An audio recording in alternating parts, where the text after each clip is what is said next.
Is a divorce forever? Did I do something wrong? Is it my fault?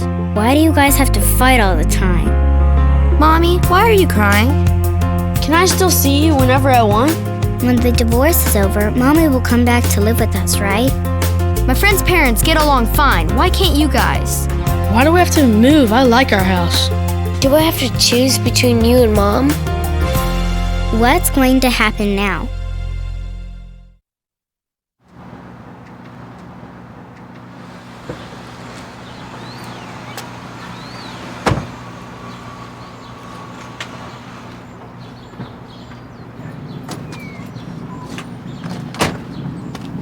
Hey, Mom! Hi there, sweetheart. Oh, I missed you.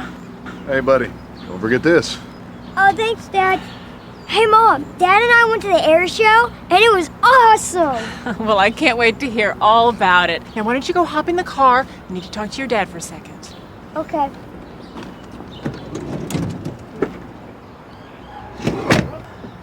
Did you ever get that insurance form filled out and sent in? The dentist called me on Friday and said I'd have to cancel Luke's next appointment unless they got it. Yeah, I sent it in. Didn't he just go to the dentist? Why does he need to see her again? No, she wants to see him. Is that a problem? No, but sometimes it just feels like you're trying to break me. It seems like there's always something. Yeah, it's called parenthood. You know, you're getting off really easy. Your child support payments should be a lot higher than it is. I'd try to be cooperative and not force the issue. Hey, I pay my fair share. Well, perhaps if you weren't so busy whining and dining your latest girlfriend, you could actually afford to do something for your son. Hey, you managed to make it to plenty of happy hours with your little group of friends. I don't think you're hurting too bad. Hey, I am entitled to a little fun every now and then. What I do on my own time is my business. No. When it affects my son, it is my business. Oh, no. You gave that right up, honey. When you left me... I wish I could just disappear. Today, in the U.S., 50% of marriages end in divorce. And each year, nearly 1 million kids become children of divorce. Divorce is a difficult, emotional time for everyone involved. But for a child, the experience can be even more painful, confusing, and traumatic. Telling your kids you're getting divorced is it's one of your lowest moments, because you're basically telling them that the foundation that they are built from, the bottom of their whole household, their whole being, is going to be broken in half. This is the end of a relationship for the parents, and it's painful, and it's hard, and it's a big deal. But for the child, their entire world is falling apart. The emotions that the children or the adolescents feel are just a huge onslaught of all different kinds of unpleasant feelings. And unpleasant is putting it mildly. We've got sadness, beyond sadness, depression and grief, and involved in the grief is anger. There's a feeling of hopelessness and despair. Every child is so, believes so that their parents will be together forever, that they never really take the time to think about what a divorce would mean for them. I kind of saw it coming, but I never really thought it would actually happen. When they told us they were getting divorced, I didn't have no idea what that meant. It kind of makes me feel sad that, like, 1 week I get to live with my dad and not my mom, and then the other week I get to live with my mom and not my dad. And every time I get used to it, we always have to move back. There's lots of changes, and children, no matter how young, I'm talking about first graders, feel it. They know what's happening. They may not be able to be so articulate as a teenager, but with anyone, even adults, this kind of change, this insecurity, the fear of the unknown, it really is a very real situation. Children of all ages, from toddlers to teenagers, are impacted by their parents' divorce. So if there was ever a time to see the world through the eyes of your child, this is it. Unfortunately for many parents, divorce is an adversarial process, creating animosity, tension, and conflict. And it is this hostile environment, not the divorce itself, that can have a devastating effect on every aspect of a child's life. One thing that children tell me, particularly young children, when you ask them what they would like in an ideal world, the first thing they will tell you is, I want my parents to get back together again. The second thing they'll tell me is, if I can't have that, I really want my parents to stop fighting. I want them to start arguing around me, and I want them to get along. They want that more than anything else. Even adults don't like to be in a conflict between two other adults. They don't like to hear it. When I am at a restaurant, I don't like to hear somebody else reading the riot act to a waiter that's giving poor service. Or when I'm at a store, I feel tense and really anxious when I hear someone chewing out a cashier. My body tenses up. I start to look around for an exit. And when children are put in this position where their parents are screaming and hollering at each other, it's even worse. There was a few times where we would yell at each other, swearing at each other. And we had just found the house that the kids and I were going to move into, and they wanted to go there and spend the night. And even though we hadn't bought it yet or anything, but they were willing to take their sleeping bags and sleep on the floor over staying in that house with the two of us fighting. When they fought like in front of me, I felt like really awkward, and it upset me a lot because I didn't know why they were fighting. The child cannot help but be affected by the hostility and tension between the parents. You may think that you don't say anything derogatory about the spouse. You may think that you don't act in a derogatory manner towards your spouse or ex-spouse. But the child can sense it. The child knows the tension that's there, and they can feel the hostility that you have towards your ex or soon-to-be ex. And that cannot help but destabilize the child's environment.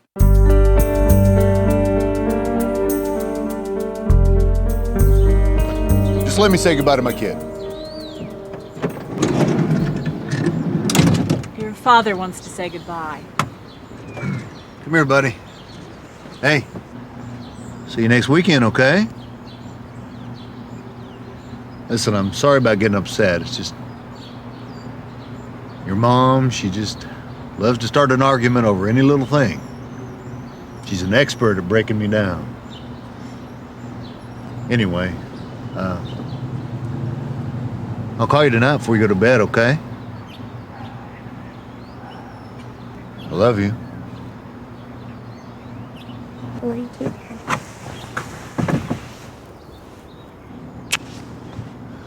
I better get going. Your mother bites my head off. The child has an internal sense that they are a part of each parent. And so if one parent runs down the other parent to the child, that is also like running down the child. You have to remember, when you are arguing about the other person in front of your child, that person is 50% of who your child is. And so that has a direct reflection upon your child's self-esteem. If you think this about my mother or father, what must you think of me? Every child needs to think that their mom is the most beautiful, smart, loving mom and the best cook in the whole world, and every child needs to think their dad is the strongest, best, most smartest man in the whole world. And if you talk trash about the other parent, all it does is hurt the child. Children can feel pressured. They feel protective. They want to protect mommy, or they want to protect daddy. So they don't want to say what mommy said or what daddy said. And it leaves them with pent-up frustration. Your father. You should ask him why he always seems to have plenty of money to spend on a new car and vacations with his girlfriend, and then complains when you have to go to the dentist. Oh, I should have asked for a bigger child support settlement. And he'd really be paying his fair share of the bills. Hey, Mom, I don't have to go to the dentist. My teeth don't hurt that bad. Oh, honey, no, you are going to the dentist and she's going to make that tooth feel better. I am going to call the lawyer and your daddy is going to pay us more money. Probably the most common thing I see that parents do wrong is they tend to put the child between themselves and the conflict. And the child gets so conflicted during that period because there's obviously a divided loyalty the child has. So the parents all too often will put the kid in the middle, and so you have two sides pulling in two different directions with the kid.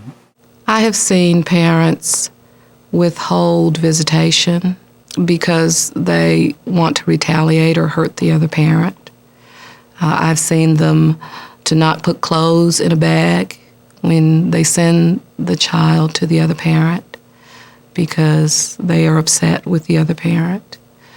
The children know what's going on because they are put right in the middle of the difficulty. They may not say anything, but they feel it. And when a child feels trapped in the middle of his parents' ongoing power struggle, he is forced to become part of their antagonistic relationship. This can be overwhelming for a child. I had one child who I think was 7 at the time, was talking about the conflict that his parents was going through. And the sad part is, this child is now 4 or 5 years older, and the conflict is almost just as bad. And in the playroom, he was looking at me and he said, Mommy and her armies are on this side of my brain, and Daddy and his armies are on this side of my brain. And I said, well, where's your brain? And he said, mine is the line in the middle. I can remember a young child who became very, very depressed. And this is something that we see in children, is depression. And basically had a whole plan for throwing himself in the front of a car in front of his school, a lot of traffic in front of the school, picking up kids. And that was going to be his solution to feeling so torn apart and in the middle between the two sets of parents. The parents by then had remarried, who were continuing the argument. I think it's real easy for parents to always say, well, we're not that bad. That's not us. You know, I'm just handling business, and that other person is difficult to work with, and that's how they have to be handled. But I always tell parents, when there is turmoil and when there is constant tension, the effects of that on a child are absolutely devastating and lifelong. Hurry up and eat your breakfast, honey, so we can get you off to school. Yeah. Thank you. Hello, this is Ellen. It's me. I just got a call from my attorney saying you're asking for an increase in child support? Yes. You know what? Look, we can talk about this later. I have to get Luke to school right now. No. We've discussed this. I pay enough as it is. You're not getting any more money from me. Well, then maybe we'll just have to renegotiate the amount of visitations you get. Oh, is this the game we're playing now? Oh, this is hardly a game. We've gone over and over this. Oh, fine. If you want to talk about this in court, we can do it if that's what you insist on. Look, you're not responsible for that much of him financially, and you're not even taking care of what you're responsible for. Come on, I was late once, maybe twice. Oh, you have been late way more than that. I happen to have the dates right here. Would you like me to read them off to you? Yeah, I'm sure you have the numbers. You're Miss Perfect. Do you have any idea what it costs to feed him? Can Luke hear this? He's not paying any attention at all. He can't hear me. This is ridiculous. I am happy to take you back to court if that's what you want to do. I hate you! I hate you! Why can't you guys just stop fighting? Luke? Honey? When kids are caught in the middle, they do sometimes just have enough, and you're lucky if the only thing your child does is explode and display that anger. In a divorce, if you see that type of outburst, it is more than just a warning sign. It's a huge cry for help. The child is screaming, "Help me, think about me." I said I hate you to my mom, and that was like the first time I've ever said that in my life. And me and my mom have a really close relationship, and like I know that hurt her. I didn't know what else to say, just like because I wanted her to know that I was really mad, and that's the only thing I thought I could say to make her understand. I think anger is probably the number one emotion that children feel when they see their parents in constant conflict, and there seems to be no end to it because they are desperate and they're doing whatever works. And so many times the children will lash out, and maybe they'll scream for the parents to stop, or they'll be angry, or they will begin to throw things. And what that is that's a signal for the parents that this is too much. Parents that are going to go through this process need to be attuned to the fact that this is going to be a change for them, and they're going to be undergoing a great deal of stress themselves. And they need to purposely set out to find the tools that they will need to, number one, protect themselves from this stress and to protect their children from this stress. It's easy during this difficult time to become so focused on your own anger and your own pain that you can forget your children are in pain too. But as parents, you have a responsibility to take care of your children. For their sake, it is essential that you focus on their needs and put your emotions on the back burner. You need to rein it all in when every fiber in your body wants to retaliate, wants to get back at your ex because what they're doing to you. And is that fair? No, it's not fair. But is it wise? Absolutely, it's wise. And it's wise not only for your child, it's wise for you too. This is not a period of time where a parent's needs have to be foremost. I'm not dismissing the fact that parents have their needs, but the children have to be first. And sometimes parents just have to kind of take it in and go, okay, wait a minute, I've got to put my emotions on hold right now and focus on my child and what my child is needing. And that to me is a mature parent. Whether it's counseling, support groups, seeking spiritual guidance, or simply talking to friends, parents should do what works best for them to help get through this emotional time. Children mirror their parents' behavior, and when they see you handling your emotions in a responsible, healthy way, they will learn to do the same. If you're not mentally healthy, get healthy. If you have addictions, get help. If you're depressed, seek counseling. The greatest gift you can give your child is a mentally healthy parent. Children are very perceptive. If they see you being relaxed, being happy, putting aside some of your anger, then those feelings are going to transfer to them. And there is nothing better and more reassuring for a parent than to see joy in the eyes of a child. And you can only get there if you have the discipline and if you're willing to sacrifice some of your own hurt to make their lives better. I always say that whenever I'm on an airplane, I always watch the flight attendants. And as long as I know that they're okay, I'm good. No matter what noises I hear, I watch their faces. And I think kids do that same thing with their mom and dad. When they see, okay, my whole life's fallen apart. Where's my rock? What can I hold on to? Because everything else around me is just in that water. And I think that they look for that one or two things that they can really grab onto and know that they're going to be okay. And I think it's very important, even if you are just crumbling yourself, to be strong for them, reassure them that they're going to still feel loved. I think when you have children and you look at why co-parenting is something that's so important, I think it's primarily because each person, whether it's the father or the mother, brings different things into a marriage. It's almost like baking a cake. And there's different ingredients that each person has. And with one piece missing, you can't necessarily raise a child that's the same kind of child that is meant to turn out when you stay married. And I think if you can figure out how to put the kids at the forefront every decision you make and understand that you're not married to this person anymore, but that you have the best interest for both y'all, which is to raise happy and healthy children, I think you'll be better off. When children grow up, they remember things that have happened during their life, throughout their life. We as parents want to be in the position that they remember the really, really good things. And even in a divorce, we can give children great experiences.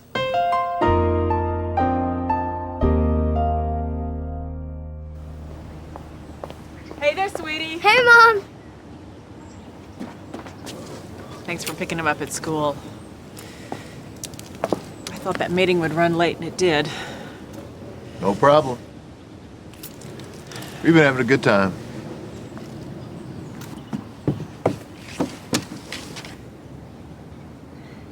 Mark. Yeah. I'm sorry for what I said the other day. I'm sorry too. Really.